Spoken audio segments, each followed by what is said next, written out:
Það er sælkerasumar framundan. Nú gerum við djúpsteiktan kjúkling með frönskum og heimagerðri hvítlauks- og tabascosósu. Við byrjum á hvítlauksósunni. Myljið hvítlauksgeirana, bætið við dass af salti og skiljið síðan eggjarauðurnar frá eggjahvítunni sem við ætlum að þeyta. Bætið matarolíu við og sítrónusafa. Þeytið eggjahvíturnar vel, en tilgangurinn með þeim er að þykkja sósuna og gera hana kremkennda, þannig að áferðin verði mjúk. Þá er að snúa sér að kjúklingnum. Setjið kjúklingalundirnar í góða skál. Brjótið egg og hellið yfir.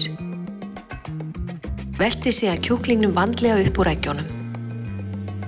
Bætið við hveiti, paprikudufti, pipar og salti og cayennepipar. Blandið síðan kjúklingnum við hveitiblönduna í góðu plastboxi með loki. Einnig má notast við plastpoka.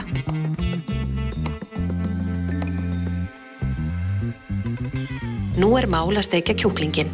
Byrjið að djúpsteikja stærstu lundirnar en þær taka lengstan tíma, sirka 5 til 6 mínútur.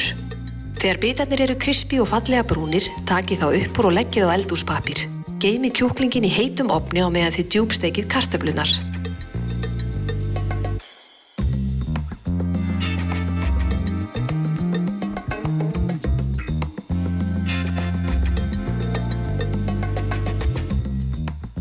Rétt áður en kjúklingurinn og frönskurnar eru bornar fram, setjið dass af tabascosósu yfir hvítlauksósuna.